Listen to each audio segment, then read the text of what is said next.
Hey everyone, welcome to Film Rush. This is a weekly podcast where two cousins get together and talk about movies. My name is Logan Vaughn, and joining me today is my cousin John. Hey everyone, I'm John Vaughn. Thanks for joining us on the podcast.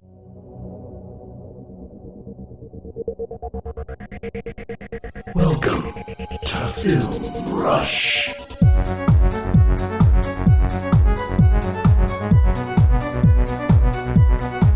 Welcome to Film Rush Podcast in 2021. It is the new year, and we're only 1 week in, at least as according to the time of this recording. This will come out on the Wednesday of the, if my computer be slower, 13th. So a lot can happen between now and then, considering the first week of 2021, but we're glad to be back after the holiday hiatus to talk about movies and TV shows. Logan, how are you doing? How's 2021's 1 week been for you so far? It has been an interesting week, to say in the least. Everything was doing great up until yesterday, when we had a bunch of terrorists try to take control of the capital of the United States. And the news has been nothing short of terrifying and disturbing for the past 24, 28 hours. Yes. Something like that. So I'm excited that we get to talk about a lot of movies tonight, because the real life stuff has been kind of unfun so far this year. Yep, we're living in a real life horror movie in a way, and so I'm ready to talk about stuff that brings me joy. Now, there are some things in here that we didn't enjoy, but we're going to warn you against them because we don't want to make your 2021 worse. We want to make it better. So without further ado, we're glad you guys are tuning back in with us in the new year, the new Film Rush. We're very close to episode 100. This is episode 98. We're closing in. 2 more to go. So we'll get into the movies on this 98th episode. And Logan, we're going to start with you on one of yours. What's something that you've seen in the movie section that you've enjoyed since our last episode? All right, so for those who are tuning in for the first time, we'll talk about movies first, then TV shows, and at the end we'll get into individual reports. I know it's been a couple of weeks since we recorded last.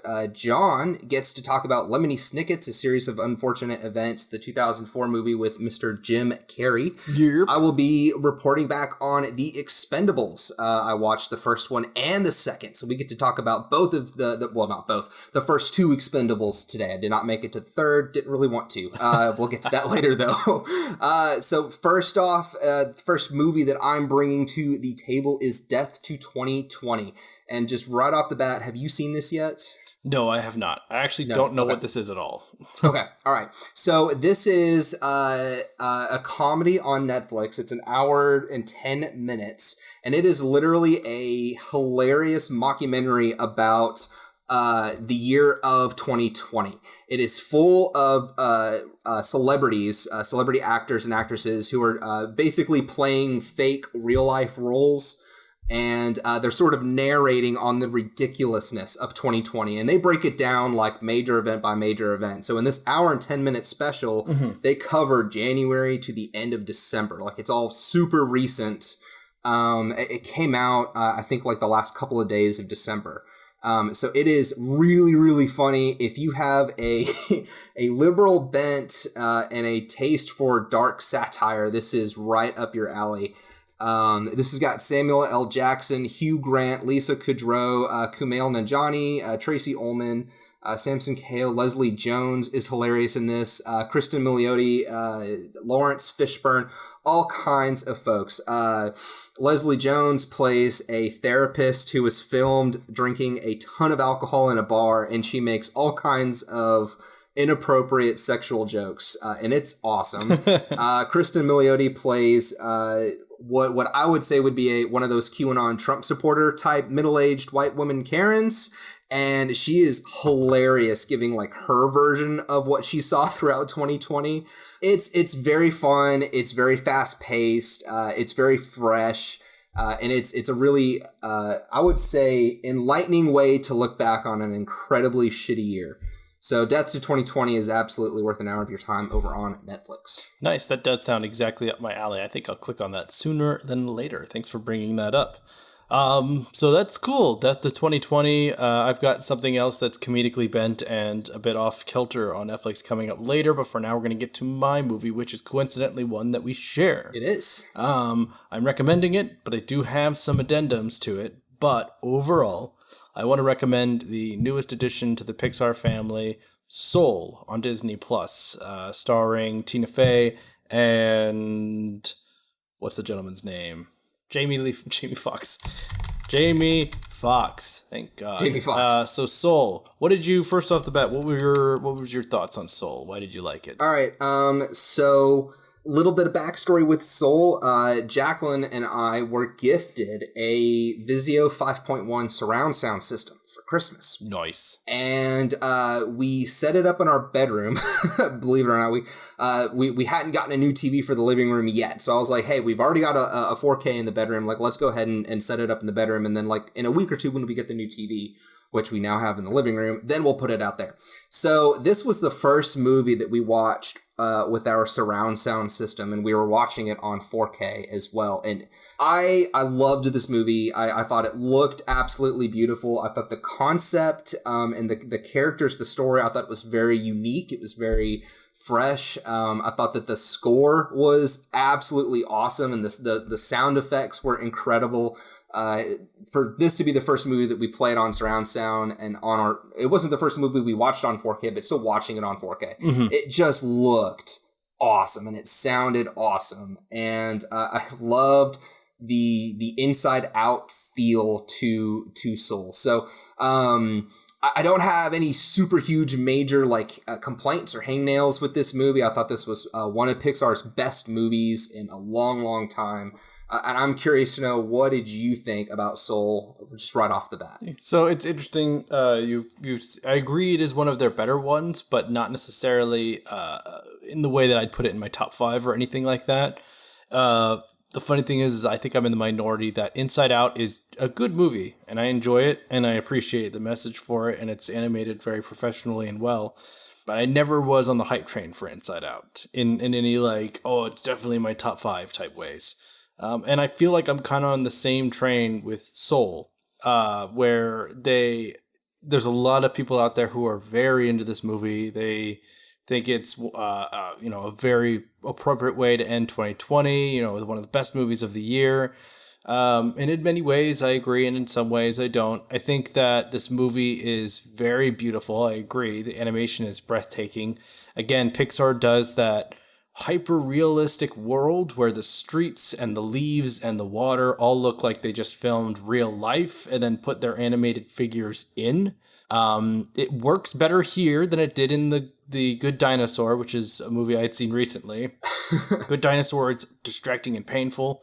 Here, I just noticed it. But they have really good-looking water. Yes. And that's what makes a good movie. Incredible water. But the best CGI water John has ever seen. It literally you can listen to our episode. I think it was one of the last episodes we recorded last year. So this movie was very pretty. The acting was spot on. I knew it was Tina Fey voicing 22, but I easily forgot that it was her. I'm putting it on par with Sarah Silverstein for Penelope von Schweetz. Penelope, yes. Yep. I think that those are very comparable performances in terms of convincing me that this is a little figure speaking to me with spunk and sass. I enjoyed the relationship between her and Jamie Foxx. I forgot it was Jamie Foxx. I knew it when I turned on the movie, but I completely forgot he disappeared in this role. The afterlife and the before life areas were gorgeous, CG paintings. It seemed like it was incredible. This movie slowed way down for me though when it became about Freaky Friday. I'm okay with a lot of what they did, but at the same time, it kind of felt like it ended up dominating the movie, and I kind of got tired of the same joke over and over again of used to a body. I'm gonna beep out one of those words. Not used to a Bleeping that out That's too. what my mind does when I hear bleeps. Like when I know, I re-listen I know. to the episodes and you bleeped out one of our words. And Puts in way too many words where the beep was. it's usually a spoiler you're bleeping, not a curse word, but my mind puts a curse word there. Hey, you know what? Sometimes it makes it funnier. There is a whole channel on YouTube called Unnecessary Censorship for a reason. It's great. You should check it out if you haven't. Like, I'm pretty sure you bleeped a spoiler from the end of The Mandalorian, and we were referring to a spoiler character swinging something. And I was listening to it in my mind. I was like, bleep swinging. And I was like, oh, that does not sound appropriate at all. Hey, you know what? Sometimes I do it for the meme too. No, like this movie's good. I'm giving it like an 8 or a 9 out of 10 because like the things that bother me are very much my taste. I don't think they're necessarily a sign that the movie was made in an incorrect way. But I appreciate it for what it is, and it was a very good message. I think it definitely is one of the Pixar movies that leans more towards the adult audience. Not in a provocative way, but in the sense that the message is very weighty. I think you're absolutely requires deduction of what someone's thinking based on their expression, their response to stimuli, and gaining that sort of depth of reading of someone's inner thoughts that kids just aren't going to get. Kids are going to see this and think, oh, pretty movie. But I don't see this being a 10-year-old's favorite Pixar film, to be honest. No, I think that's a great point, and I think that's why they put shit. How do we talk about this movie without getting into spoilers? All right, I'm going to dance around this. So if you haven't seen Soul, I'm going to dance around it for you. When the Freaky Friday type story unveils itself, I was sitting there and I was like, oh, okay, all right, like it'll probably only be this way for a short amount of time in the movie, and I'll be okay with that. I had that same thought, and it wasn't like half the movie was that way, but it still was kind of like, oh, okay. Like the movie's gonna pan to the kids for the next 20 minutes, and that's by and large I think what they were doing there. But they still did a good job of keeping me engaged, even though that wasn't. I remember sitting there like, I don't think that's how I would have done this. Mm-hmm. But other than that one element, everything else was super endearing to me. Getting into some of the things specifically that I love, the first 30 minutes of the movie. I kept saying like, what the fuck, like every 5 minutes, because they kept doing things that surprised me. The way that they visually show the afterlife, I was just like, what is happening? Like this, they show it in the trailer. It's even in the poster, like the stairway to heaven. We all know this is a movie about dancing around death and the afterlife, the before life, these very nebulous concepts. And so, yeah, I think everyone knows that that's part of the story. Right. And I appreciated a lot of the gags that they did. And it's weirdly animated, but in a pleasing way. Like nothing has hard lines except for those like 2D, 3D creatures that are voiced by hilarious comedians, to be honest. Oh, yes. I know what you're talking about. And it's just all very well Counselor done. Counselor Jerry, Counselor and Terry. Yep. All the Jerrys and Terrys. I loved all of those characters. I appreciated Richard Iota as Counselor Jerry. Rachel House as Terry did a great job. Graham Norton as Moonwind. That took me a bit because I was hearing the voice and I was like, I know that voice. Who the heck is that person? And I was like, oh my God, it's Graham Norton from the Graham Norton Show. I was like, holy shit. He did a great job. That's what happened to me with Tina Fey. Like I was sitting there like, I know that voice. I know that's one of my favorite female comedians. Like I know this voice, but I can't place it. And I looked it up afterwards. I was sitting in the movie like, I'm not going to look it up because then I'm going to be distracted for 10 minutes thinking about who the actress is. So I'll just wait till the movie's over. And I was very surprised. Like that was Tina Fey. Like, man, that was not one of the people I was guessing for that voice. But she absolutely worked. I think my favorite voice is Rachel House as Terry. I had no clue that it was that woman who's been in Moana, Hunt for the Wilder People, and Thor Ragnarok doing this voice. It's impressive. Yeah, she did a great job. Really impressive, but I loved Terry. I thought Terry was absolutely hilarious. I have met several people like Terry, and I just thought that they captured the spirit of like that type of personality so well. I loved the obsessive nature. Like there's a point where he starts opening filing cabinets, and I was literally like, holy shit, that's gonna take a while, buddy. Gosh, that's gonna take some time, dude. Yeah, Annabelle and I had the same reaction. We were like, oh my. We had to pay me overtime for that shit. Yep.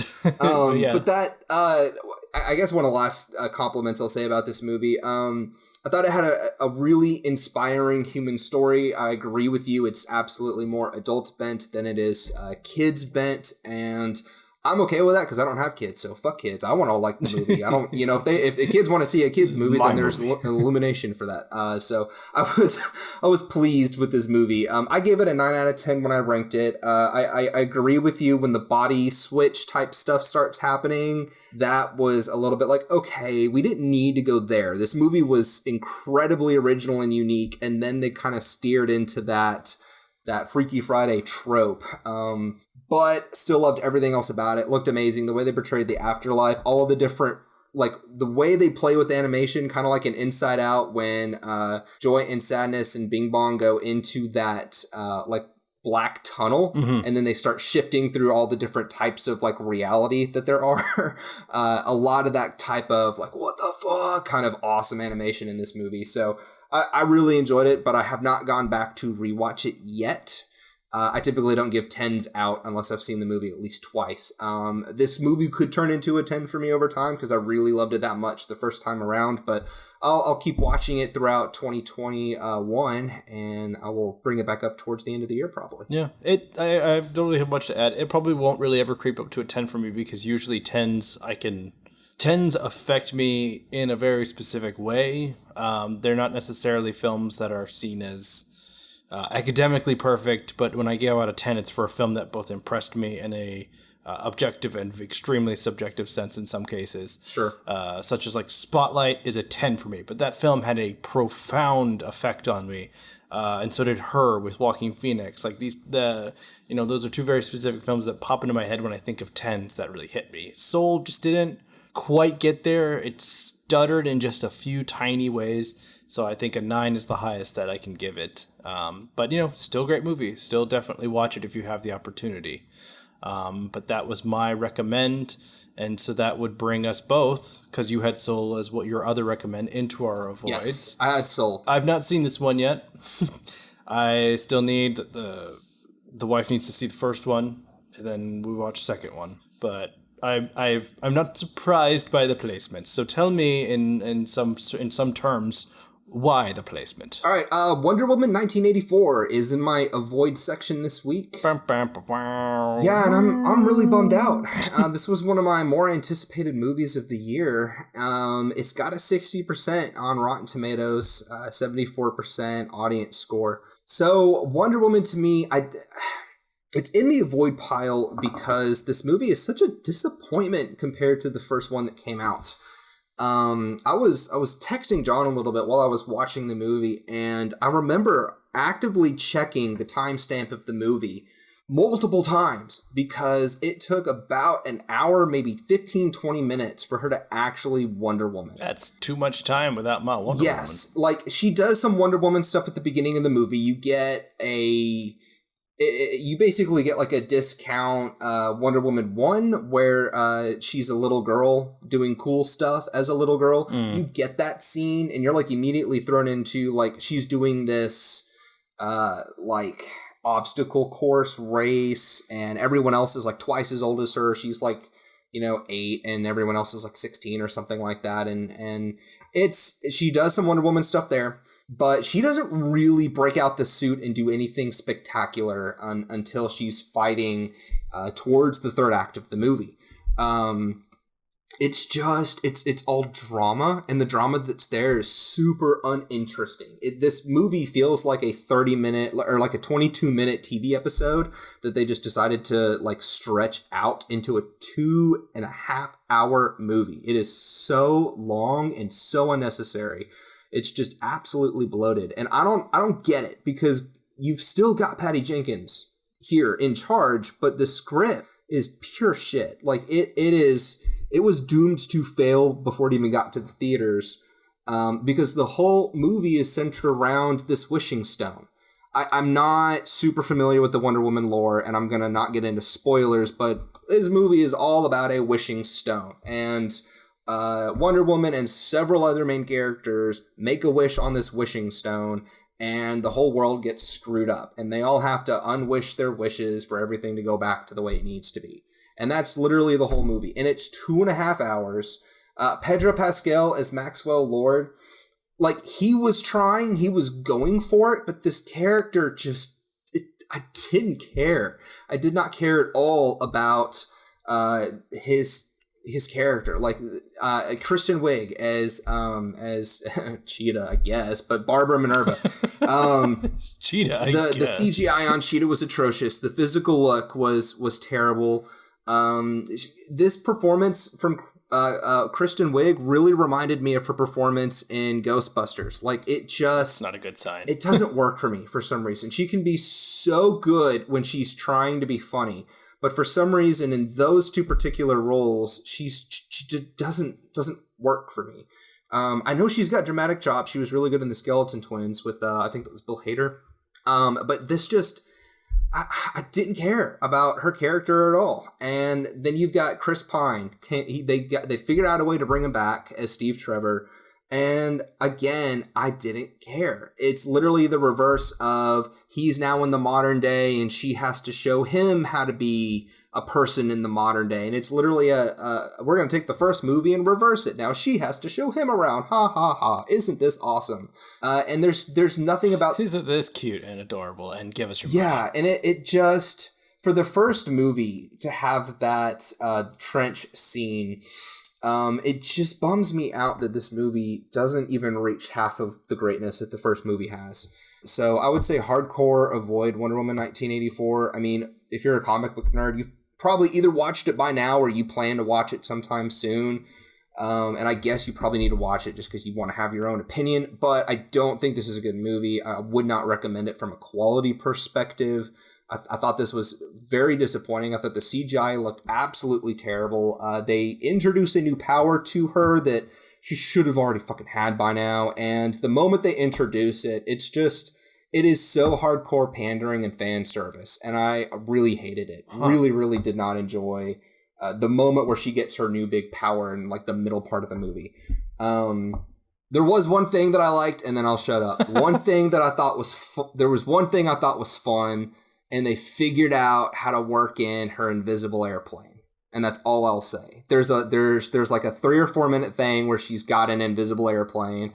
And I thought that was a fun way to kind of incorporate that back in. Mm-hmm. But that's the one thing that I was like, yeah, that's actually like really cool. That's the only thing that I can talk about with Wonder Woman 1984. So I think I gave it a 4 out of 10 or a 3 out of 10 in Letterboxd. I can't remember what I gave it, but it is definitely not a fresh movie for me. So hardcore avoid. Yeah, that is disappointing. And the weird thing is like, I'm not sure. Yeah, it's just like everyone else. I'm not sure where this film got it wrong, because Wonder Woman 1 was directed by Patty Jenkins, just like this one. Really, the only two differences is that Patty Jenkins did not participate in the writing process of Wonder Woman 1.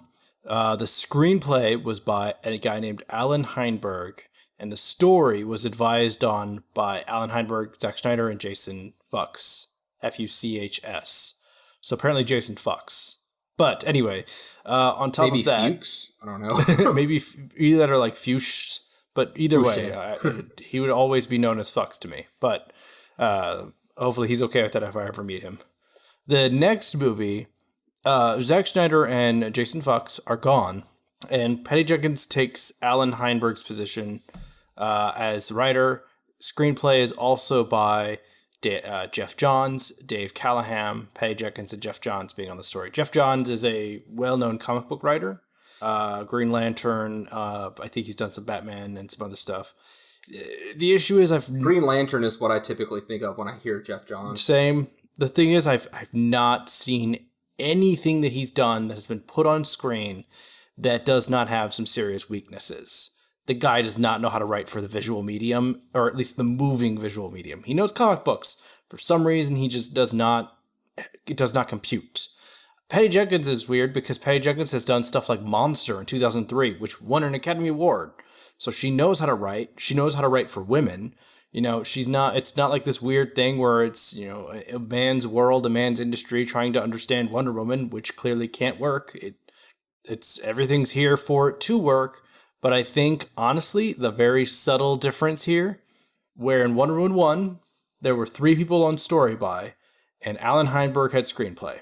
On Wonder Woman 2, 1984, I should say, there's 2 story bys and 3 screenplay bys. 3 people are writing the screenplay all at once, rather than just the one singular vision. Story by typically means that people advised on the major plot points, what the goal of the film is, character arcs, etc., but the screenplay is where it's all put on paper. If you have 3 people writing the same screenplay with vastly different perspectives, probably, I'm going to guess, between Geoff Johns and Patty Jenkins, they have different visions for Wonder Woman. I can almost guarantee it. Then the movie is going to suffer. And so I think, in my conspiracy theory, that's why this movie sucks. So, okay, writing question here. So when there are multiple screenwriters, typically my assumption is going to be that one person wrote the script and everyone else who's on there just chopped it up and edited it to the extent that they were allowed to put their name on there too. Is that typically how it goes? Or are they like, okay, you get the first 33%, you get the middle 33% of the movie, and you get the final 33% of the movie? There's a lot of moving parts on deciding that. Basically, the answer is yes and yes. Because you can do it that way. Someone gets first act, someone gets second act, someone gets third act. That's not common. It is more common for someone to write a version of at least a portion of it, or maybe the whole thing, and then run it through the gauntlet of the other writers, and then each other writer gets their own pass, and then all 3 of them would advise each other. The problem is when you get into ego games and identity games, where someone like Geoff Johns, who's been very, very much trying to become the Kevin Feige for DC. Like, Geoff Johns has been positioning for that for a while. He's clearly a figure that wants control, or at least a large portion of the control. On top of that, Patty Jenkins directed the last one, did not write the last one, so now she's coming into this one as the director and the writer. There's a lot more pressure in that situation, so who knows what those kind of personality conflicts can create. My guess is that Geoff Johns thinks he's a big boy, and I mean, he is a big player in the game, but like, he probably sees himself rather large in life. Patty Jenkins, rightly so, is like, I'm the director and I'm a writer. I am a major voice on this, and then doesn't want Geoff Johns to take control. This is a lot of ifs and whats and whatnot, so take it as a grain of salt. But given that the clearest difference between the last one and this one is that there are a shit ton of people writing the screenplay on this one, and there was only one person writing the screenplay on the last one, I'm going to say that the structure and narrative issues are all on that. Okay, all right. So thank you for diving into that. I honestly felt watching the movie, like the moments that pissed me off the most, it didn't, like sometimes you can watch a movie and you can feel the good stuff is the directors and the bad stuff is what the studio wanted. I didn't get that feeling with this movie. I got the feeling of, Patty Jenkins kind of almost got to do whatever she wanted. Like, maybe, let's just say all of the action scenes were kind of forced in on her, but the rest of it was hers. Like, even if that's the case, I wasn't impressed. I think this movie was doomed to be a failure. Even if the action was great, which it is not, the CGI is atrocious. It is on par with CGI that I would say came in like the mid 2000s. Damn. I really like when she's like, especially when she's like jumping super high and you can see her like going from point A to point B really fast. Doesn't look good. Mm-hmm. Doesn't look good at all when they're trying to make her fast. Damn. When they do her in slow motion, it's incredible. When she's slow motion throwing her whip in a mall, like towards the beginning of the movie. Yeah. Looks great. It's stupid because why do I care that Wonder Woman is stopping somebody shoplifting in a mall in the mid-80s? Like, is this the most exciting? Bring back that lipstick. Like, even in The Dark Knight, when he starts off that movie, you've got that awesome scene where you've got Scarecrow and then all the fake Batmen show up and then the real Batman shows up. Like, that's how you start your character in a sequel movie, not with this. Yeah, I agree. I think Wonder Woman Should have had a more badass opening. Yeah. So, yeah, that's it. That's it for Wonder Woman 1984. That is it for my movie section this week. You've got something in your avoid pile, and I'm curious to know what you have to say about this. Yes, so in my avoid pile, it's nothing that I'll spend too much time on. It's Charlie and the Chocolate Factory, not Willy Wonka and the Chocolate Factory. Right. Charlie. This is the Johnny Depp version. It's on HBO Max. The one that definitely does not need a whole lot of time. Nope, it doesn't. Basically, all I have to say is that this movie is ugly. Its characters are unrealistically unrealistic. The directing is confusing. The moral message is non-existent. The glamour and the wonder and the candy are all left in the rearview mirror for a weird Willy Wonka backstory. Granted, yes, the book is very weird. If anyone's ever read the book, Charlie and the Chocolate Factory, it's a strange novel. But I think that the first version adapted that strangeness to film in a way that made it whimsically strange, as opposed to almost bordering on grotesque strange, which is what this one does. Characters like Augustus Gloop, who's now... Augustus Gloop in the first one was fat, and he ate a lot. He was glutton, for sure. The point came across. In this one, they, smear chocolate all over his face all the time. He's disgusting and slobbering. The kid who liked westerns and guns in the first one, who was clearly already overly aggressive, now screams, "Die, die, die," at the television screen with, fucking canted video camera angle on him. And yeah, it's strange. They made the Oompa Loompas the same actor, just copying and pasted over and over again, which is uncanny valley to the nth degree. Yeah. And Johnny Depp is bad in this. This is Johnny Depp at his worst Deppness, when he was a meme in and of himself, basically. This is his worst performance for me personally. Yes. And then they drag poor Christopher Lee into this thing, with him being Willy Wonka's father and the crappy dentist storyline. Yeah, it's not good. Not to mention that Charlie, by the way, is a lifeless husk. That actor who plays Charlie in this movie, I can't remember his name currently, is capable of much better performances than this.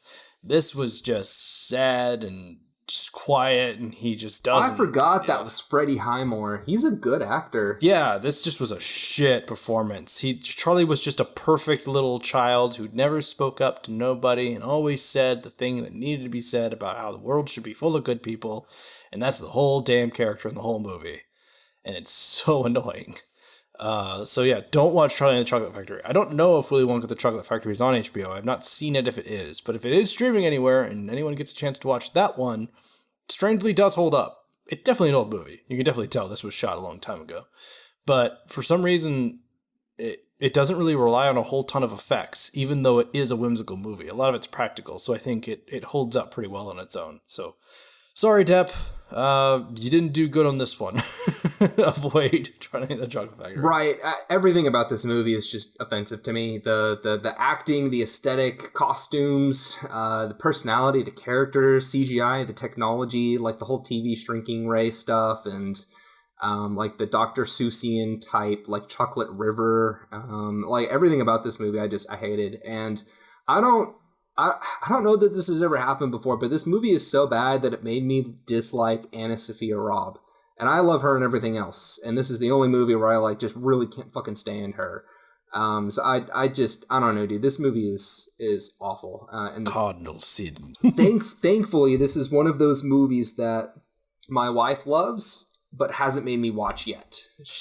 Oh my god, same. What the fuck? Really? Yes, same. All right, knock on some wood that we don't get asked to watch it this week then. Annabelle likes this movie. She says there's a charm to it that I'm just missing. That's exactly what Jacqueline says. It really says. is not.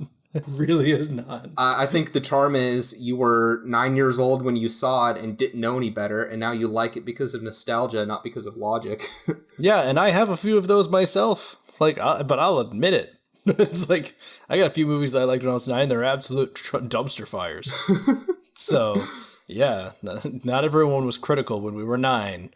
But yeah, no, 1 out of 10. Don't watch Charlie Depp in the Chocolate Factory. Yeah, don't watch that one. Cool. All right, so that brings us to television. Wait. Yeah, television shows. We already did your avoid. TV. I felt like I was skipping you for a second. Nah, we're going to go to TV. So I have it to recommend, but I also have 2 avoids, and you only have 1 avoid.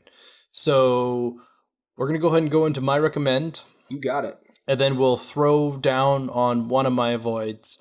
I'll we've got- pick the one I don't have a whole ton to say about. Then we'll go to yours. We've got one good show and 3 bad shows, and we never have bad shows. So the fact that we have 3 to talk about today, that's like historic for us. It's pretty slanted on the scales of justice and the prosecution side of things. I'm not sure why. I'm surprised by 2 of the 3 ones we have there. So we'll see what we feel about those. Sweet. So the recommend I'm doing is one that I watched actually today. And because I've been curious about it for a while, I've watched a few of the episodes. There's only very few episodes. There's like 6 or 7 episodes. It's The History of Cursing on Netflix, or The History of Curse Words. It's one of the 2. I can't remember exactly.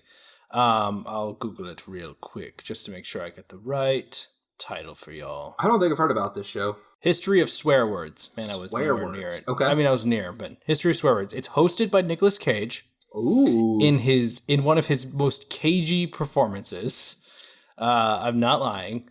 And it's fun. You know, the very first episodes opened up with the F word. Hard warning to anyone on here. I know we curse, and so I'm not sure who'd be watching this and be offended by cursing. It's possible. No judgment. But if you aren't ready for people to talk about a curse word in a way that has them repeat the curse word a lot and talk about the various ways it's used, mostly in an academic sense. Some things are played for laughs. But you are learning things in this show, but there's a lot of cursing, so be aware. The first episode opens up with the F word.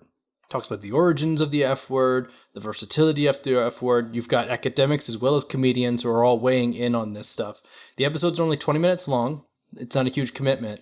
And while it is a little too kind of snippy and quippy in some ways, I did, in fact, learn a few things.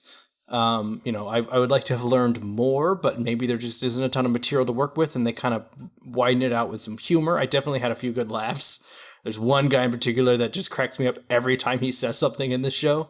And yeah, I enjoyed it. I watched a few episodes, and I'm probably going to watch the others pretty soon here.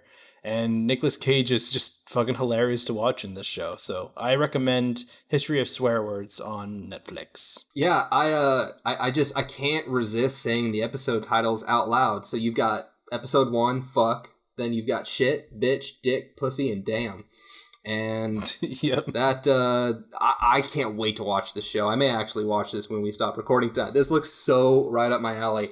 But I think you'll enjoy it. I think Jacqueline and I will love this. So thank you. I've been looking for something like this. Absolutely. You brought me Death to 2020. I bring you History of Swear Words. Yeah, I think I think that's a really, really good swap right there. So now we're in our void. So I'll throw one of mine out real quick, and then we'll get to both of ours together.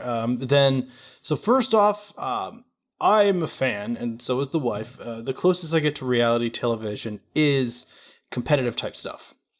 There's a show called Skin Wars, which is all about body painting. It's hosted by RuPaul. Love that show. The subsequent sequels and spin-offs of the show, not good, but the original, it's great. One of the seasons has one of the biggest, worst snuffs in the history of snuffs. Someone should have won and didn't win. I'm so mad still. But this one is about tattoos. Ink Master is what it's called. It's been going on for years. I think it had some in the teens number of seasons. One of the reasons why it's no longer going to have seasons is that one of the hosts was discovered to have done very hard blackface at a Halloween event. Ooh, that's rough to recover from. It's blackface with a costume that had a giant N on his chest. My goodness, not great. The host is, I can't remember his name right now. He's a white individual with a big old mustache. He's always got a toothpick in his mouth, and he's got a ponytail. Can't remember his name. No clue who you're talking about.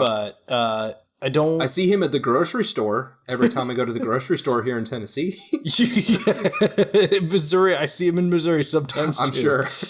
But the show itself has a fine premise. You get like 12 or some number of people at the beginning, and you have preliminary rounds where you basically do a mini challenge, and whoever wins the mini challenge gets an advantage in the main challenge. And the main challenge of every episode is always like a 6-hour tattoo. And you get people who come in and actually get tattooed on their bodies. And each person has an idea and they'll get either assigned by the winner of the previous round to a tattoo artist or get it at random.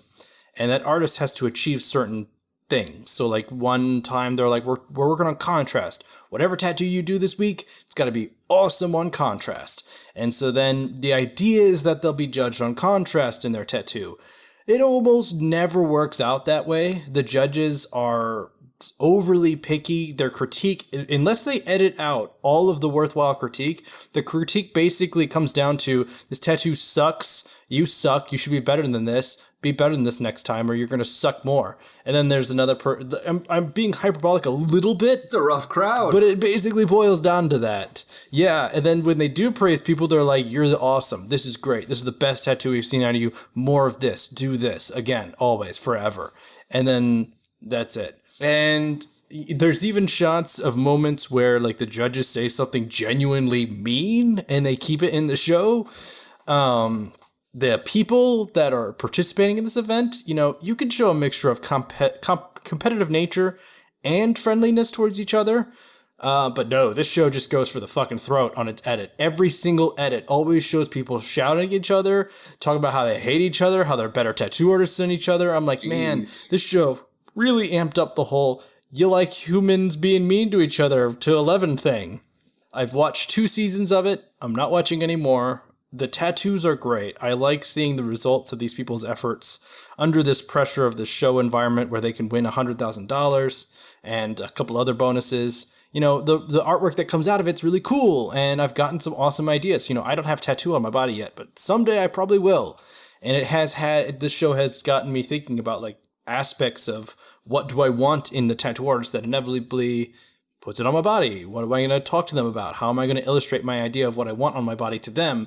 You know, that's all very helpful, but that's not what the show is setting out to do. That was just me being concerned about my own body. Sure. This show is just not great reality television. It could be better. The show is there. Skin Wars proves that this show could totally rock, but I think that the weird angst and like punk rock, hard guy environment of tattooing kind of crippled this show.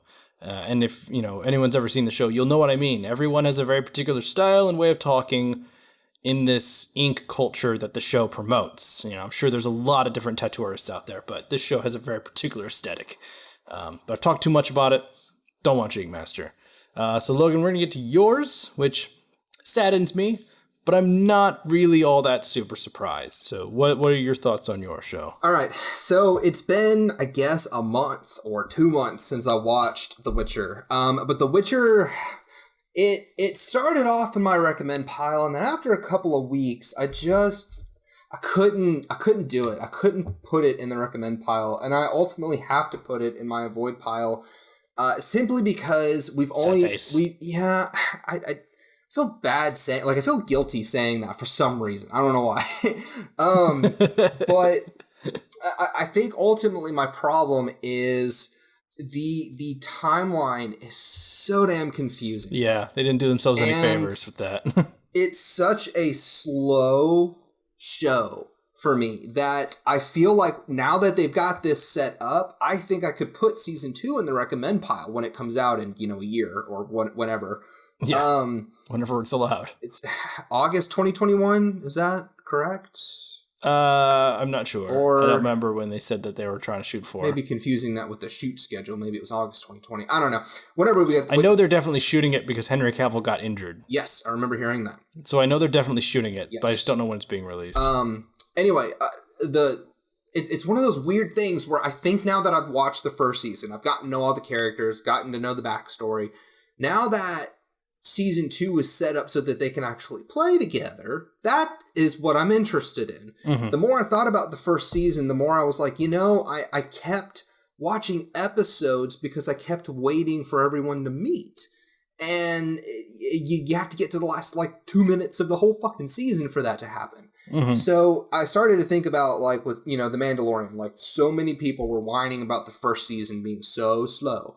And I was like, well, hell, by the end of the first episode, Mandalorian meets the kid. And with The Witcher, Witcher doesn't meet this kid till the end of the first season. Yeah. So it was such a long time investment for what ultimately felt like such a short and confusing return on my investment.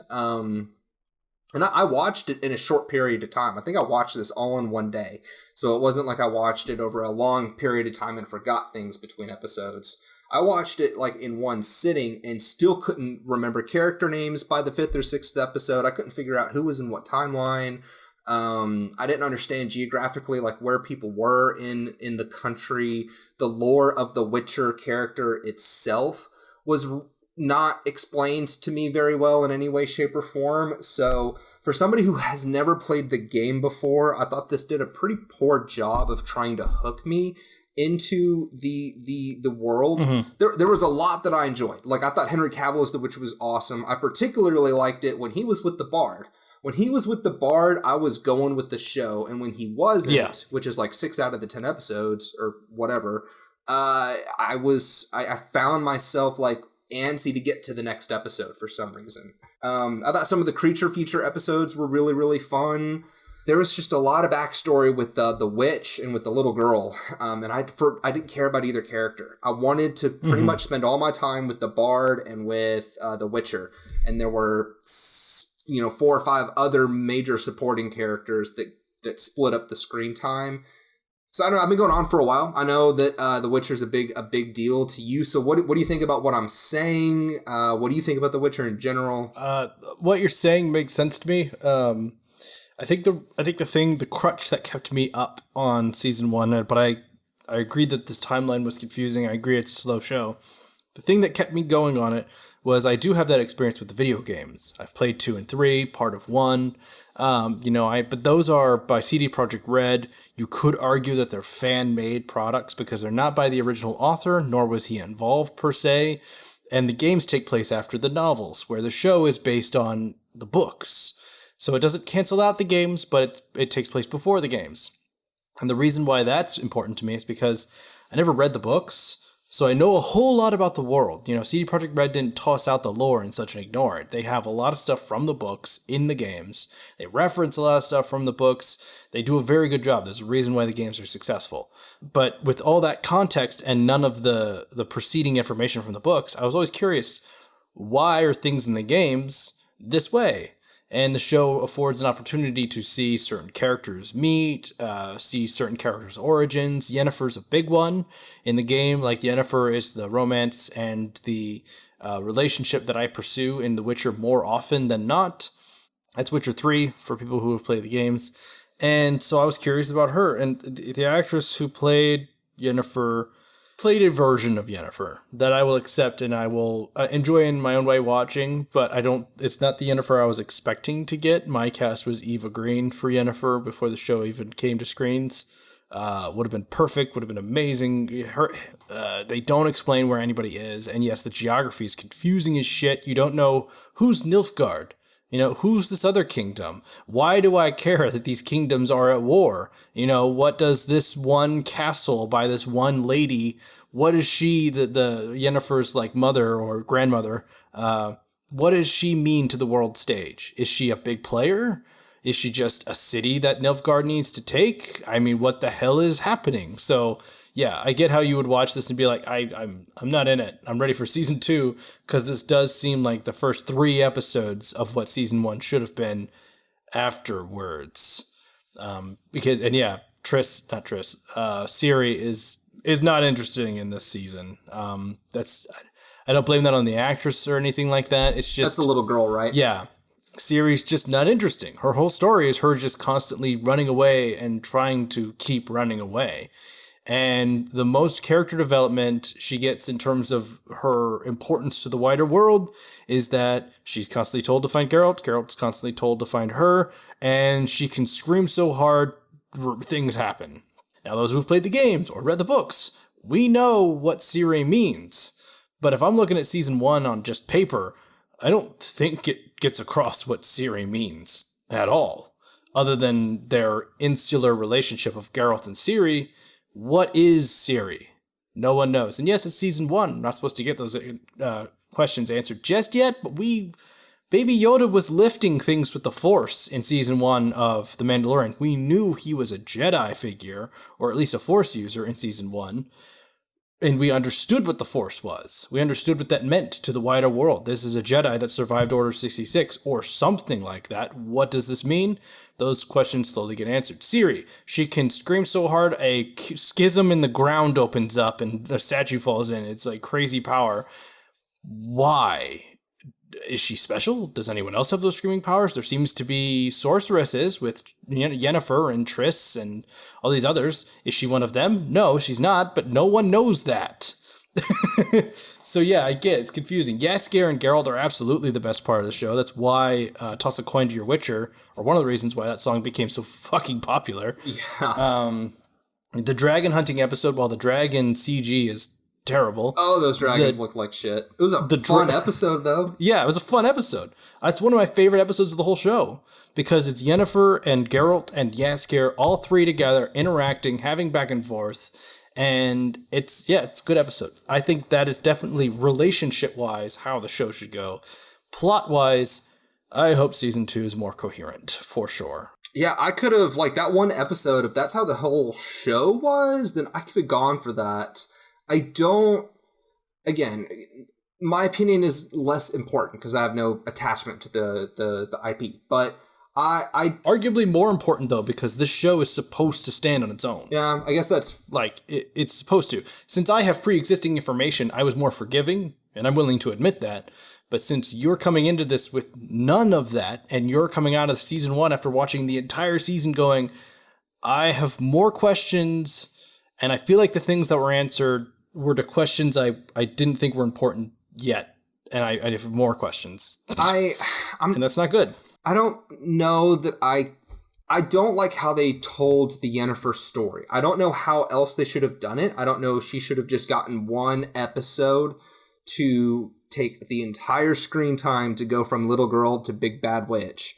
But there's just something about that her storyline. I liked her character, and I thought the actress playing her was gorgeous and looked really unique. And I liked her once she became sort of, I'm trying to remember terms from the show, and I'm just, she's ugly before and she's beautiful after. Like she goes through the process. I can't remember if they say what the name is, but she goes through the process. Okay. They take something from her. Right. That's pretty brutal and make her eternally beautiful. Yes. And I liked her after that. And then you kind of get a strange sense of time. Like you kind of get a sense of she'll make a comment about the years or the decades or something like that. And I have no concept of time in this show.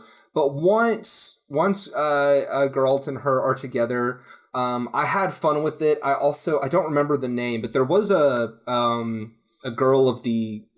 He's kind of with a different girl every episode, it feels like, for the first 5 or 6. There was a previous one that I really liked, but he ended up killing her. I want to say it was in the first episode or the second episode. Oh, yeah, the first episode. I should know her. Renfrey, I believe is her name. But I'm going to double check real quick. Yeah, you'll have to let me know because I don't remember the characters. That's probably my overall favorite episode, and I think she was my favorite female character in the entire show. And I don't know if I can necessarily nail down why, but I think it's probably the best. In terms of episodes, it feels the most like a short story that has a beginning and an end. And it has like a moral that Geralt learns, or at least a bittersweet lesson that he learns from Renfrey. Yep, it's Renfrey, played by Emma Appleton. Yeah. And Lars Mikkelsen's in there as Stregobor. And it's a good episode. I like that one, and the dragon episode are the two that I think about every time I think of The Witcher. And then there's another one where he fights the creature. I can't remember what it's called. The cursed princess girl? He fights the Striga. That whole fight scene is great. A lot of that episode's great, but it still has some flaws. It's not one of my necessary go-tos. That would be the one that I would rewatch first because it's the one that stood out the most. I thought that the Striga character was super creepy, and the fight scene in that old mansion was pretty epic for me. So that is kind of what I thought the whole show was going to be like. Because I pictured, like, okay, The Witcher, yeah, he's going to interact with people, but he's probably going to kill, like, a different mythological creature in every episode. Because that would be, like, what you would do in a video game. And I kind of expected that type of creature to be in every episode. Not that type of creature, but a type of creature to be in every episode. And that wasn't the case. But I thought that was really, really fun. Yep. So it definitely has some flaws. The timeline decision was a terrible one. I don't know why they went there. I hope they choose to not do it in season 2. Now that they're all caught up with the timelines meeting at the very end of the show, and we can move forward with the mystery set up by that final episode, and go into the 8 episodes slated to come out in 2021. I'm not sure what month though. Yeah, I understand why it's in your void. It just makes me sad. Yeah, I think the last thing that I'll say here is contacts. I can't do the contacts in this show. Oh yeah. It feels like everyone has an unnecessary pair of contacts in, and there's just something about it that just doesn't work. It's like the eyes don't dilate when they're supposed to.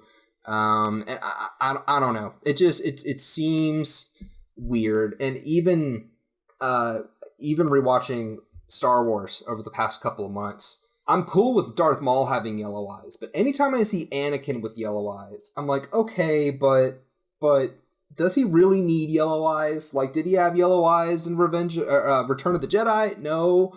Like, do we have to give him yellow eyes? Can he not just be evil with normal eyes? Because Palpatine doesn't have yellow eyes until he's, like, burned to a crisp. He does eventually get them. Until the whole Mace Windu thing. But before that, he doesn't. Yeah, until then. Anakin wasn't... He just, like, emotionally turned and his eyes start glowing yellow. And it's... I don't know what it is, but there's just something about contacts in movies like The Witcher that just looks stupid to me. And I can't get past it. I don't know why. It's probably just a me problem and I should shut up, but it's probably just anyway, The Witcher. I'll watch season 2. Bet your ass once season 2 comes out, like in the first month, I'll watch the whole damn thing because I think it might actually be the content I was like signing up for with the first season. So I'm not trying to like poo-poo it super hard, but it's still a bummer for me. Yeah, I get that. Better than Wonder Woman 1984, but still a bummer. So yep, I only have one Avoid show to go, but I think I'm actually going to save it. We're pretty late in the episode now. Cool. Sounds good. And I'm leaving this in the edit, y'all. You might be noticing because I did mention we had 3 shows. I didn't want you to think, where'd the 3rd show go? And just edit it out.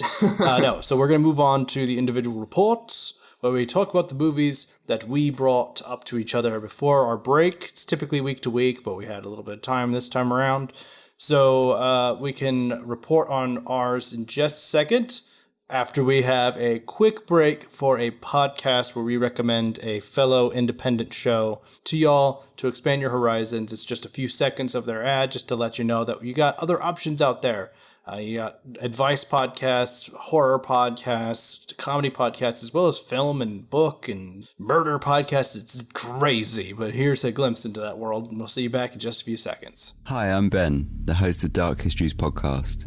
Every other week, I turn my eye towards the fringe and unsolved aspects of our history. In each episode, I dig deep to bring you tales from large cultural events to smaller localised legends, from Victorian poisonings to cults, and from the unknown to the simply unexplainable.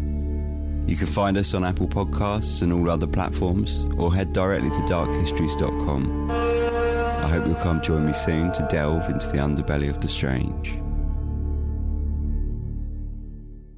Welcome back. We are now in the report back section. Hope that sounded interesting to you. So right now we're going to talk about the movies. Hey, it did...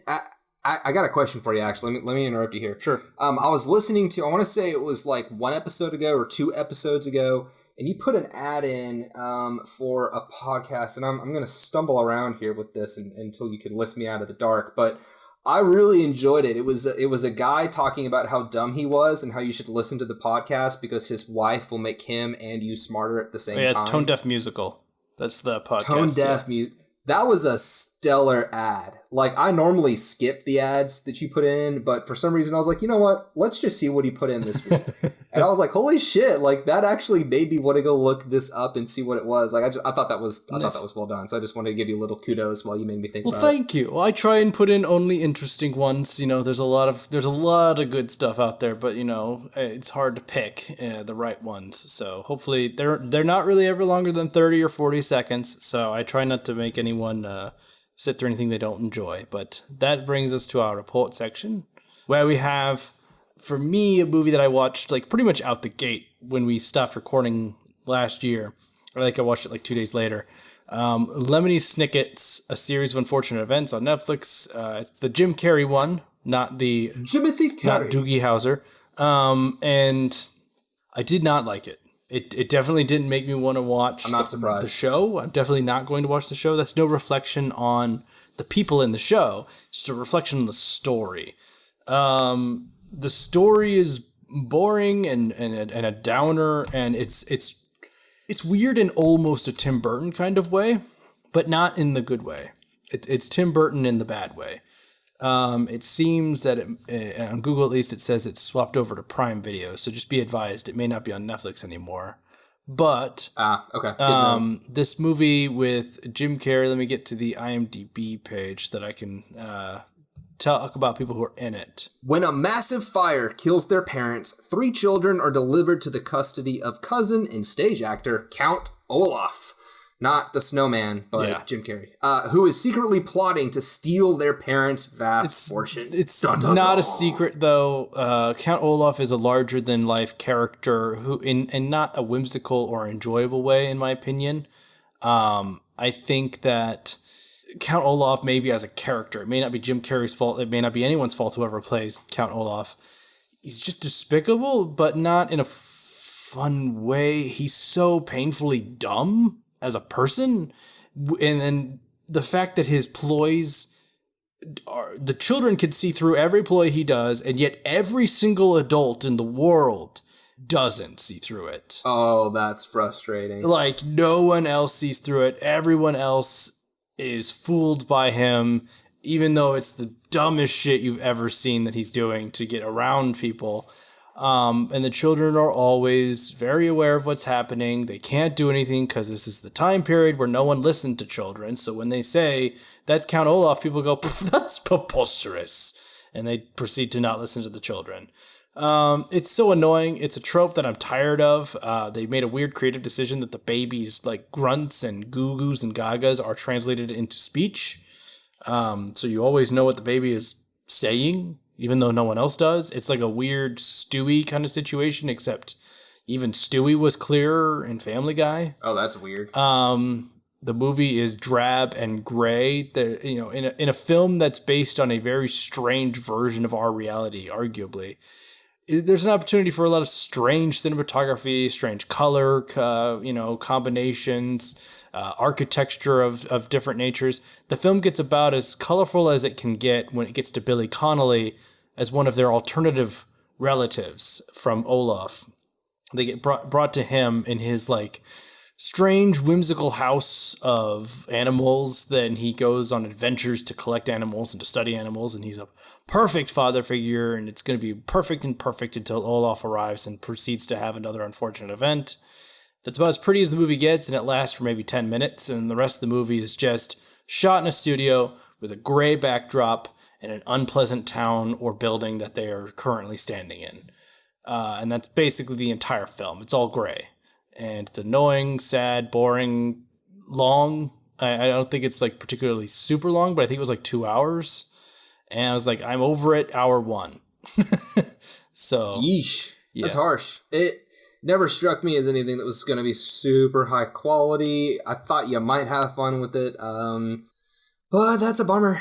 I was afraid that you would have that It's just opinion. a product of its time. It's 2004. I don't think it's peak. Like, everyone wanted to be Tim Burton. This is directed by Brad Silberling. Silberling. He's known for Casper in 1995, City of Angels in 1998. And not much else that I can find. Nothing against the guy. I just don't know much about him. And this is not one of his better outings, if he does, compared to maybe some of his other work. But, don't try and be Tim Burton if you're not Tim Burton, because even Burton outdoes, he over-Burtons himself. So I don't think doing that's a good idea. So yeah, just avoid A Series of Unfortunate Events with Jim Carrey. You could try the show. If you like the books that this is based off of, I don't know about the show. You might give that a go, but I won't be watching it based on this. Cool. So. All right. Over to my movie of the week. I got to watch The Expendables, and because I had a little bit more time. Boom. I watched the second one. Did not watch the third one. I think that's okay. Yeah. So keeping it I guess, more high level for initial thoughts. And then I know this is... I'm trying to remember how you phrased this last week. It's somewhat near and dear to your heart, but you also have complications with it kind of thing. Yeah, it's a love letter to the 80s that has some deep-seated flaws. Yeah. Right off the bat, I'm glad I watched the second one because I liked it more than I liked the first one. First one just really bothered me. I thought it was going to be a really big, fun shoot-'em-up action movie, and I actually found it to be a little bit more boring than I anticipated it would be. I thought the villain setup was just super uninteresting. Like, if you're gonna get the biggest group of like old action stars to team up for a big shoot 'em up movie, to get the villain and the villain's plan that they had in the first movie, it didn't work for me. It wasn't as exciting as I wanted it to be. Whereas the second movie, having Jean-Claude Van Damme play the villain, and for him to actually like do some shit, I appreciated that aspect in Expendables 2 more. I know Mel Gibson's in the third one. That made me want to watch it even less. Just being super fair, super honest. I thought the first movie had a lot of problems. I thought the second movie was the more fun version of the first movie. I think the CGI is rough. Some of the characters are fun, like Stallone and Statham in particular, going off of each other, I think are great. I thought Jet Li was a lot of fun. Dolph Lundgren, I liked his character more in the second one than I did in the first one. He has like this ridiculous like turn in the first movie. It didn't work. But I enjoyed him a lot more in the second movie. There were moments that I really enjoyed the group, like hanging out and making jokes and stuff. Oddly enough, where I really kind of tuned out in the first movie was with the action. It just wasn't super exciting to me. There was one gun that literally like melted half a person's body, and I thought that was awesome. But the rest of it, I was like, this is just a bunch of old guys trying to play Call of Duty, and they don't look all that great. I can tell they're stunt doubles several times. The editing just gave me a headache within 20 minutes. It was just so choppy and shaky. Mm-hmm. Second movie had those complaints, but not as much. So I could see myself rewatching the second movie. But again, second movie still has plenty of issues for me. I don't know why Stallone has to like fall in love with the girl in each one of these movies. I guess it's the cliche, but he's so old and they're so young and stop looking at women. It's weird. It's just strange. I think I enjoy the spirit of what these movies are trying to go for. I just don't think that the quality is there with the execution. I liked Terry Crews as Hail Caesar. I thought that name was pretty great. Randy Couture as Toll Road. Didn't care at all about that character. Like, he would show up and I'd be like, who was that again? I'm in the second movie, but I don't remember who this guy is. What's his name? I did not like Bruce Willis's character. I did not like Arnold Schwarzenegger's character. The only time I liked Schwarzenegger is when he would do like stupid hammy shit. Like he saves them at one point and goes, "I'm back." And I'm just like, oh my god, right? Like, but it's still dumb, but I enjoy it. yeah. They did that joke twice in the second movie because the first time he comes in with that the dirt mover thing, and he's like, I'm back. And then later he comes in and he's like, I'm back. And who is it? Jason Statham? Who is it that's like, man, you're back too many times or something like that? I think it probably was Statham. Statham usually gets most of like the sarcastic quips in these movies, it seems. You've been back too many times, or you've been back enough, stop saying, or something like that. It's either him or Stallone. I know for sure it's definitely one of the two. Yeah. I have issues with this movie. I think it's just lower quality, and I think it's because it's Stallone directing. So much of the action looked rough for me. The CGI fire was some of the worst CGI fire. There's so many explosions, and so many of them you could be like, oh, yep, that's CGI. And it didn't hold up for me in the way that I wanted it to.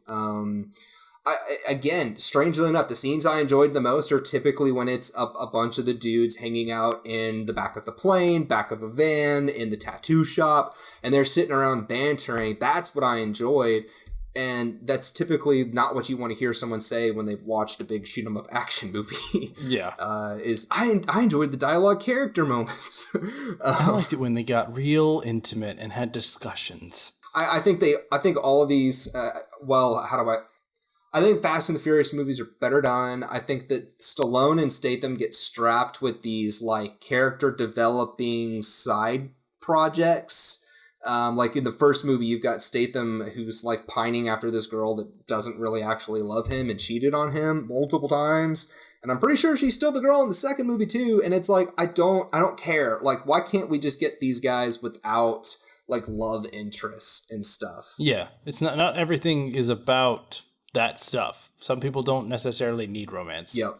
Let me think here. What do you think? I got to ask you. In the second movie, what were your thoughts on the treatment of Liam Hemsworth? Oh, just getting dunked on like that, basically? Yes. That was just, I don't know, that almost feels like a statement like you're not famous enough yet to stay in this for any longer. But then there are people who aren't even as famous as him that get more screen time. Yeah, I don't know why that happened. Why the decision was to basically spend screen time on making us try and get us to feel for someone that just isn't going to be around for that long. And it's definitely manipulative, like, because that's clearly the goal of the character, was to make you feel anger and feel motivated for the plot that was to come. But I think you could have done it without such a ham-fisted, like, here's a character you like. Oh no, now we're angry. Well, any action movie where a character is talking about his wife back home or family back home, and I'm going to get to her real soon. Yeah. He doesn't make it more than 5 more minutes. I promised her I was going to be back for Christmas. Oh, you're fucking dead. Yep, you're dead. You're dead. Any character at the beginning of an action movie that's like, I can't wait to see my wife, they're going to die. Like, you know they're going to die. Yeah. And that, like, I knew it. I knew it with the Billy the Kid character. I was like, man, I am enjoying Liam Hemsworth in this movie. I have never liked Liam Hemsworth in a movie He's before. always been blah. Yeah. I'm enjoying him here. This is a fun side of him. I like this Billy the Kid character. Oh, there it goes. And there he goes.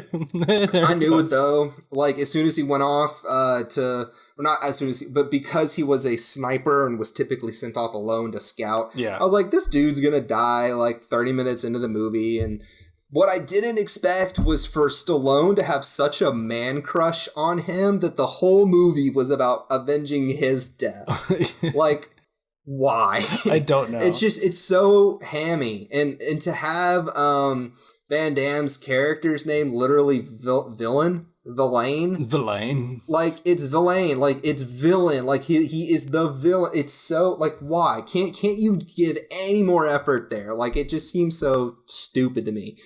So some of those details I hate, but I really enjoyed Billy the Kid, wanted him to be around longer, didn't think he was going to be around longer. And I thought the whole movie's purpose about avenging his death was just completely insane. And everyone on the crew was basically trying to suck his dick before he died. Like, everyone loved this guy.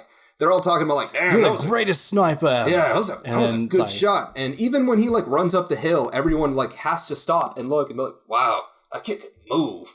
Remember when you could run like that? And Statham's like, oh, I could take him right now. We're all old. He's young and nubile. Yeah, all that. Like, I was like, man, they're, like, extremely fond of this kid, where I feel like in a normal action movie, they'd be bullying the shit out of this kid. Do I need to call someone to protect Liam Hemsworth? Yeah, it's weird. The only way that an entire plot would be focused around revenge and not feel bloated or overinflated, I should say, like that, would be if they killed someone from the first movie that actually had substantial, like, time. Sure. The only character that comes to mind in that sense, though, that they could kill that would justifiably make Stallone angry enough for the entire movie to be about revenge is Statham. But there's no way in hell that Statham wasn't going to get paid for more movies. So he had to be in there for longer. They couldn't afford to kill Statham, even though narratively that would have been the most impactful. But but yeah, we can. No, they're expendable movies. I didn't want him to kill Statham. I like him. I mean, I think yeah, Statham but if they have to go with revenge, and that's it, and the whole premise is they're expendable. The title is Expendables, but like all of the main cast always survive. Exactly. That's a good so point. you're not expendable. And they don't just survive. It's almost like they're all untouchable. Yeah, it should be called The Untouchables, but oops, that was taken. Yes. I thought there just seemed to be so much forced, like Chuck Norris's character, like didn't need to be in this movie at all. The whole scene could have been cut and just save time. Yeah. So I don't know. Like I had a lot of big dumb fun with the second movie. I did not enjoy the first movie at all. That was actually really painful to get through. But I did it. I thought these movies were going to be like. I did it. Say what? I said I did it. I made it through. I did it for John.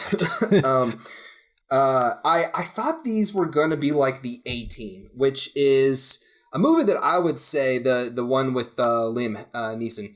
Yeah. Not Liam Hemsworth, but the other Liam Neeson. I really enjoy that A-Team. I don't think it's a good movie in any way, shape, or form, but it's a big, dumb, fun action movie for me, and I really enjoyed a lot of the cheesiness in that movie. For whatever reason, nothing in these movies works to that extent for me. So that's what I think about Expendables 1 and 2. All right. Well, I mean, I get it. 3 doesn't get any better. I advise not watching 3. And I'll tell you right now, there have been ideas for like continuing the Expendables series. It will never happen now. It's been too many years, I think. But one of the ideas back in the day was to have the fourth one have Pierce Brosnan be the bad guy as like a James Bond, like anti-James Bond. I remember those rumors. And I was like, oh, that's actually really badass. That's cool. So like these movies had potential for like that almost Marvel type stuff. To use the 80s as like, instead of comic books for Marvel, it's the 80s and the 90s for the Expendables. You bring back these characters and these people that personified the badassness of the time and put them in the movies. They just got so lost in the fact that this became a paycheck, I think, for people like Stallone and Statham and Cruise, the returning characters that were never expendable, so that they always got paid oodles of money because these movies made bank in a lot of markets, particularly the Chinese market. So it definitely was motivated by money by the time they got to 3, if not sooner. And that kind of stuff just never lasts, in my opinion. Not that Marvel doesn't want money, because they do. But I think that there's more behind it than just that. And Expendables fell to that trap a long time ago. But all right, sorry you had to suffer through 1. I'm glad you got some enjoyment out of 2. Dude, I'm looking at the cast for the third one. Ronda Rousey, Antonio Banderas, Kelsey Grammer, Wesley Snipes, Mel Gibson, and Harrison Ford. Like, you're telling me that's not good?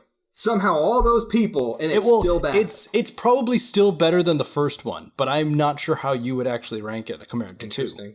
Okay. I would rank it under 2, but it's been a very long time since I've seen them. Okay. So well, it came. You might give it a go. The third one came out in 2014, and on Stallone's IMDb there is an announced Expendables 4, but the last time that note got updated was May 2017. Yeah, me no think it happening. I think Stallone's just holding on to that. 3.5 years of silence, and it's dead. It's dead. So speaking of things that are dead and we bring them back, we're going to assign each other some stuff that isn't current, but we've never seen before. So, Logan, I'm going to assign you something that's on Netflix that I've been told repeatedly that I need to see, but I have been told to not watch it on an empty stomach, or to not watch it without a bevy of food available. So this is Chef. Is this a cannibalism movie? No. A zombie movie? Nope. Oh. Bevy of food would suggest you eat a person, and considering we're all isolating with either ourselves or one other individual, I would not advise cannibalism as a long-term solution. But no, I'm recommending you watch, I'm actually assigning you the movie Chef. It's 2014's comedy drama indie film made by Jon Favreau about a character named Carl Casper, not to be confused with the show Chef, that also has Jon Favreau in it. It's like the spin-off, like they made the movie Chef, and then because it was so successful and because he fell in love with cooking while making Chef, they made the Chef show, and now it's like he makes food and interviews a celebrity in every episode, and that's basically it. It's a lot more fluffy than the movie is. It can be weirdly confusing. But this is the movie from 2014, stars Jon Favreau, John Leguizamo. I think I butchered his name, but I love him. Leguizamo, yeah. Scarlett Johansson, Dustin Hoffman, Sofia Vergara, Oliver Platt, Robert Downey Jr. You know, there's a ton of people in here. Some of them are Marvel alumni, so we see how they're attached to Jon Favreau, and a lot of them probably just have worked with Jon Favreau in the past and wanted to do so again, because as far as I know, Jon Favreau sounds like he's a great person to work with. And he's a great actor, and he's a great director and a great writer, which he did all three in this movie. So I'm curious to know what your thoughts are on Chef, because it really is the Jon Favreau show. He wrote, directed, and acted in it. Like, this is all pure. This is about as distilled to Jon Favreau as you can get. And considering you and I are fans of his work, I'm curious to see how this goes. Yeah, I'm excited to check this out and report back on it next week. I love Jon Favreau. I think that he is positioned to become a Spielberg-like presence in Hollywood. I don't think he's there yet, but I think that he could have that type of presence. He's been in so much stuff. Like, he's got Elf and Jungle Book and Lion King and Mandalorian and The Chef Iron Man. And did you say Iron Man? Iron Man. Iron Man. Yes, Iron Man. I did not, but Iron Man. All the comedies that he was in, like he's in Four Christmases. He's in, which one is he in? Wedding Crashers or Swingers? I think is he in both? He's in one of them. I think I've not seen. He's in a lot of those early mid 2000s Vince Vaughn type comedies. He's definitely in I Love You, Man. And yes. He plays a dick, because that was what he played back then, was just always an asshole. He did it really well, and he was really funny, but I'm glad he's evolved into what he is now. I much prefer what he is now. He's awesome. Yeah, right there with you. Favreau's got so much coming up, too, because he's producing the Ahsoka show, and he's doing Rangers of the New Republic, and you've got Mandalorian Season 3 and Book of Boba Fett, and all this stuff. So I'm very excited to check this out and check this off the Jon Favreau box. I have heard nothing but the kindest, most glowing things about this movie. Everyone who's watched this just gushes about this movie. So I'm really excited to get around to this and talk about it next week. Awesome. I'm looking forward to that. So I will eat before we record. Yep, we record super late, so I will have just eaten dinner anyway. Awesome. So cool. What am I watching next week? All right, so we mentioned this in our last episode of 2020, but you admitted that you had never seen There Will Be Blood. Yep, never said that. And I figured it was time to assign it to you. That it was just, the timing's there. You mentioned it. It's on Netflix. It's time for you to watch There Will Be Blood. This has got a 92% on Rotten Tomatoes. This is the 2007 Daniel Day-Lewis movie by Paul Thomas Anderson. Paul Dano is also in this movie, and he is incredible. I think There Will Be Blood is, how do I describe this? I think this is about as perfect as this type of movie can get. I don't love it necessarily, like cherish it, but I respect the hell out of There Will Be Blood. So I'm curious for you to check this out and tell me what you think about it. Some things to watch out for, I would say. It is a very slow, very, very slow, and a very, very quiet movie. So it's one of those, like, you kind of need to have like a distraction-free environment to watch this movie, or else like you get taken out and it's hard to get back in, because things are slow in this movie. There are some scenes that will make the hair stand up on the back of your head, but on the back of your neck. But there's a lot of slowness. It'll make your hair stand up. That's what I was trying to say. For some reason it launched like an image of my hair like rising up like a bird's tail, like you're touching one of those static electricity balls.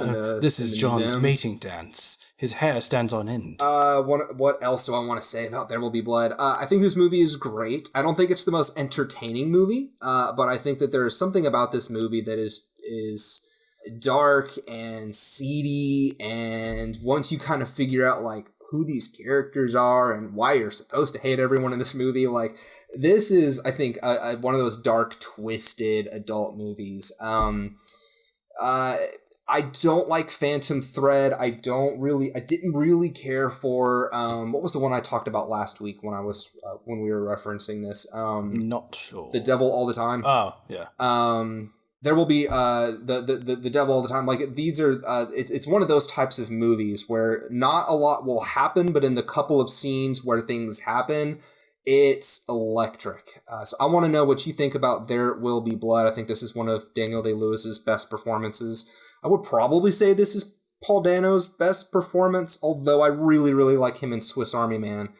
So there you go. You've got your assignment for the week. Cool. I'm curious about it. I've tried to start There Will Be Blood in the past. I've never gotten through it. I think I'm primed for it. I loved the movie Lincoln with Daniel Day-Lewis. I think that's one of his best performances. I enjoyed elements of Gangs of New York. I think it was overly long and bloated, but I really liked Daniel Day-Lewis's performance as Bill the Butcher Cutting. I think that's also a very good performance. So I'm curious to see how he does in There Will Be Blood. People have brought up There Will Be Blood for talking about good performances a lot throughout my life.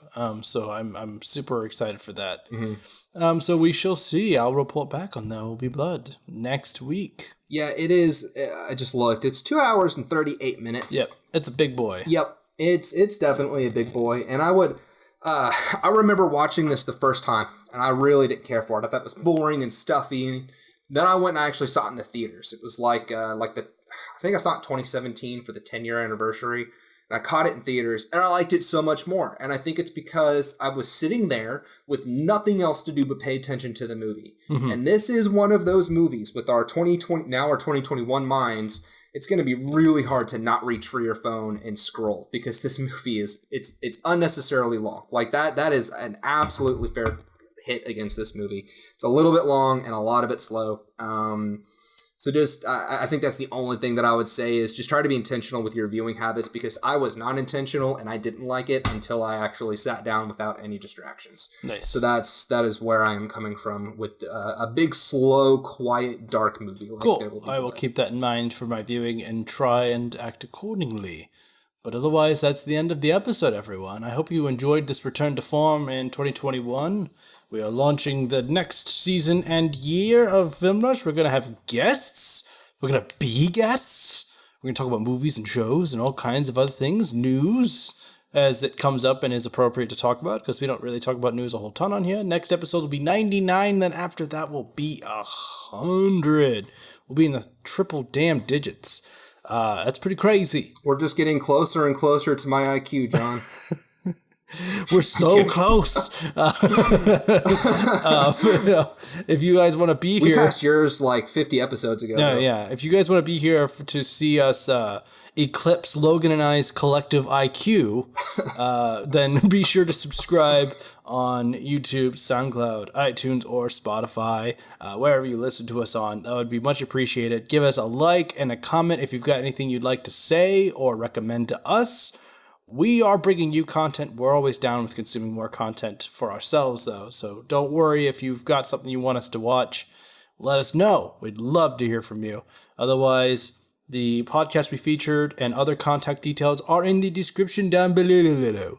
So we hope to see you next week. Thanks for sticking around through this whole episode, and have a great, safe, and fun 7 days until next time.